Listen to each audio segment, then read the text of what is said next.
Sam Pitroda जी ने जो है इनहेरिटेंस टैक्स की बात की, जो हम लोगों की जमा पूंजी है, जब हम अपने लोग पूरा बचाते हैं अपने फैमिली के लिए, जब हम उसको अपने आने वाली जनरेशन को देंगे तो उस पर भी टैक्स लगेगा और ये टैक्स बहुत बड़ा टैक्स हो सकता है। तो क्या आप कहेंगे कि बीजेपी अगर आएगी तो इस टैक्स को कभी नहीं लागू करेगी? भारतीय जनता पार्टी क्या करेगी, हमारे मैनिफेस्टो में साफ हमने लिख करके लाए हुए। अब उन्होंने कहीं सगुफा छोड़ दिया तो मैं भी वो झंडा लेके घूमूंगा, ये सवाल आपके मन में कैसे आ जाता है? ये भारतीय जनता पार्टी की विचारधारा साफ है जी। हम अपनी विचारधारा के आधार पर कार्यक्रमों को लेकर के, मैनिफेस्टो को लेकर के देश के सामने जाते हैं। कृपा करके ऐसे महाशयों के विचारों को हम पर मत थोपिए भाई।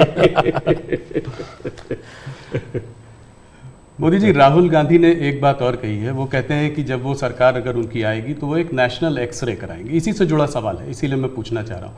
एक नेशनल एक्सरे कराएंगे, बात सिर्फ कास्ट सेंसस की नहीं है जो कि वो करते आए हैं, उस पर भी मैं आपका मत जानना चाहूँगा, मगर बात वो कहते हैं इससे आगे है। बात कास्ट की नहीं, बात जस्टिस की है। और वो कहते हैं कि हम जो है एक सोशियो इकोनॉमिक सर्वे लाएंगे, एक इंस्टीट्यूशनल सर्वे लाएंगे और उसमें देखेंगे कि किसके पास किस जाति और किस उस वर्ग के पास क्या है, कितना धन है, कितनी इंस्टीट्यूशंस में भागीदारी है, और उसके बेसिस पर हम इस पूरे सिस्टम को रीडिस्ट्रीब्यूट करेंगे। इसको आप कैसे देखते हैं? सबसे पहले तो इस देश में जो लोग अपने आप को राजनीति के एक्सपर्ट मानते हैं,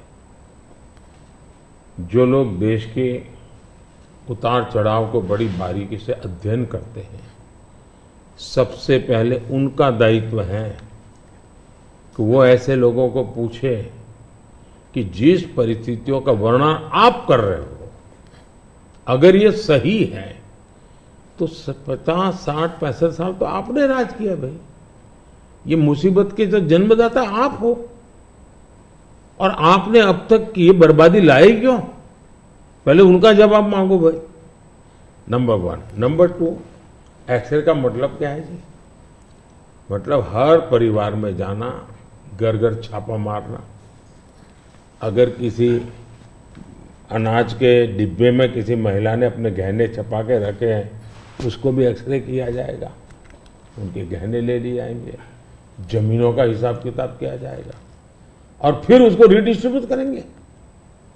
ये दुनिया में एक माओवादी विचार ने सब किया हुआ है, दुनिया बर्बाद हो चुकी है जी। ये पूरी तरह अर्बन नक्सल उस सोच का सीधा सीधा प्रगटीकरण है। और इसलिए मैनिफेस्टो आने के 10 दिन तक बाद भी ये जो जमात आए दिन लिखापट्टी करती है ना, वो चुप रही, उनके प्रोटेक्शन में चुप रही है। तब मिलके मेरी जिम्मेवारी बन जाती है कि देश को जगाना कि भाई देखिए आपको लूटने की ये तरकीब हो रही है। और दूसरा पार्ट है, डॉक्टर मनमोहन सिंह जी वगैरह, उन्होंने हर बार कहा है कि भाई जो भी संपत्ति होगी इस पर पहला अधिकार किसका होगा। तो हिसाब किताब बहुत साफ है, वो क्या करना चाहते हैं।